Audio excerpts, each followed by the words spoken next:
Hi friends, இன்னைக்கு இந்த வீடியோவில் நம்ம எதை பற்றி பார்க்க போகிறோம் அப்படின்னா, உங்களோட சிம் வந்துட்டு யார் பேரில் இருக்குது அப்படின்றத பற்றி தான் பார்க்க போகிறோம். நீங்கள் வந்துட்டு வேறு யாரோட நேமில் ஏதாவது இந்த சிம் வாங்கியிருந்தீங்க அப்படின்னா இந்த வீடியோ பார்த்தீங்கன்னா கண்டிப்பாக தெரிஞ்சுக்கலாம்.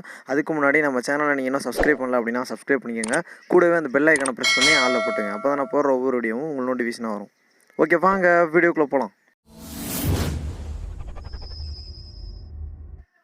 இந்த வீடியோவில் பார்த்தீங்கன்னா நான் வந்துட்டு எப்படி ஏர்டெல் யூசர்ஸ் அவங்களோட நேமை தெரிஞ்சுக்கிறது அப்படின்னு தான் சொல்ல போகிறேன். நீங்கள் அதுக்கு மை ஏர்டெல் ஆப் இன்ஸ்டால் பண்ணணும். மை ஏர்டெல் ஆப் ப்ளே ஸ்டோரில் நீங்கள் ஈஸியாக இன்ஸ்டால் பண்ணிக்கலாம். அப்படி இல்லைனாலும் டிஸ்கிரிப்ஷனில் லிங்க் தரேன், அதை கிளிக் பண்ணி கூட நீங்கள் இன்ஸ்டால் பண்ணிக்கலாம். ஃப்ரெண்ட்ஸ், நீங்கள் ப்ளே ஸ்டோரில் ஈஸியாக இன்ஸ்டால் பண்ணுற அப்படின்னா மை ஏர்டெல் அப்படின்னு சொல்லிட்டு சர்ச் பண்ணுங்கள். அப்படி இல்லைனா ஏர்டெல் தேங்க்ஸ் ஆப் அப்படின்னு சொல்லிட்டு சர்ச் பண்ணிங்கனாலே அந்த ஆப் வந்துடும், நீங்கள் இன்ஸ்டால் பண்ணிக்கலாம். அடுத்த ஸ்டெப் என்னென்னு பார்த்தீங்கன்னா ஏர்டெல் தேங்க்ஸ் ஆப் லாகின் பண்ணணும். லாகின் பண்ணதுக்கப்புறம் பார்த்தீங்கன்னா இந்த மாதிரி தான் இன்டர்ஃபேஸ் இருக்கும். இதில் கீழே பாட்டமில் ரைட் ஹேண்ட் சைடில் மோர் அப்படின்னு சொல்லிட்டு ஒரு ஆப்ஷன் இருக்கும். அதை நீங்கள் கிளிக் பண்ணிக்கோங்க. அதை கிளிக் பண்ணதுக்கப்புறம் பார்த்தீங்கன்னா இந்த மாதிரி தான் ஒரு இன்டர்ஃபேஸ் வரும். இதில் பார்த்தீங்கன்னா உங்களுக்கு வந்துட்டு உங்களோட நேம் கொடுத்துருப்பாங்க. எப்படின்னா நீங்கள் ஆதார் கார்டை வச்சு தான் உங்களோட மொபைல் நம்பர், அதாவது உங்கள் சிம் கார்டு வாங்கியிருப்பீங்க. அந்த சிம் கார்டோட டீட்டெயில்ஸை நீங்கள் ஃபுல் அண்ட் ஃபுல்லாக இது மூலயமா தெரிஞ்சுக்கலாம். அந்த ப்ரொஃபைலு பக்கத்தில் ரைட் ஹேண்ட் சைடில் ஒரு ஆரோ மார்க் கொடுத்துருப்பாங்க. அதை நீங்கள் கிளிக் பண்ணிக்கங்க. மேலே டாப்பில் இருக்குது, அதை கிளிக் பண்ணிக்கோங்க. அதை கிளிக் பண்ணதுக்கு அடுத்த ஸ்டெப் என்னென்னு பார்த்தீங்கன்னா உங்களோட நேம் இங்கே கொடுத்துருப்பாங்க.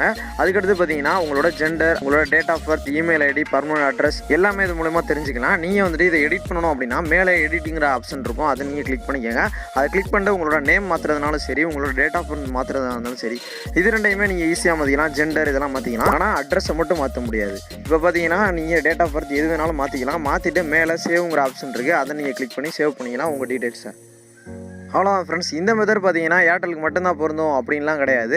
நீங்கள் ஜியோவாக இருந்தீங்க அப்படின்னா மை ஜியோ ஆப் இன்ஸ்டால் பண்ணீங்க அப்படின்னா இதே மாதிரி ஒரு மெத்தட் இருக்கும், நீங்கள் அது மூலயமா விசிபிள் பண்ணிக்கலாம். நீங்கள் விஐ யூஸராக இருந்தீங்க அப்படின்னாலும் அதுக்கும் ஒரு தனி மெத்தட் இருக்கும், அது மூலயமா நீங்கள் விசிபிள் பண்ணிக்கலாம். ரொம்ப ஈஸியான மெத்தட் தான் ஃப்ரெண்ட்ஸ்.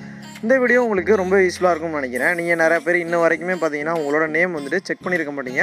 இது வந்துட்டு சிம்பிள் மெத்தட் தான், நிறைய பேருக்கு தெரியாமல் இருக்கலாம், ஒரு சில பேர் தெரிஞ்சிருக்கலாம். பட் இருந்தாலும் இந்த வீடியோ மூலயமா தெரியாதவங்க கண்டிப்பாக தெரிஞ்சுக்கிட்டு இருப்பீங்க. இந்த வீடியோ பிடிச்சிருந்தா லைக் பண்ணிக்கோங்க. நம்ம சேனலை இதுவரை நீங்கள் சப்ஸ்கிரைப் பண்ணாமல் பார்த்துட்டு இருந்தீங்க அப்படின்னா சப்ஸ்கிரைப் பண்ணிக்கோங்க. கூடவே அந்த பெல் ஐக்கானை ப்ரெஸ் பண்ணி ஆளில் போட்டுங்க. அப்போ தான் நான் போடுற ஒவ்வொரு வீடியோவும் உங்களுக்கு நோட்டிஃபிகேஷன் வரும். இந்த வீடியோவில் ஏதாவது குறை நிறைகள் இருந்துச்சு அப்படின்னா கமெண்ட் பாக்ஸில் மென்ஷன் பண்ணுங்கள். இந்த வீடியோவில் ஏதாவது டவுட் இருந்துச்சுனாலும் கமெண்ட் பாக்ஸில் மென்ஷன் பண்ணுங்கள், நான் ஆன்சர் பண்ணுறேன். Okay, bye friends.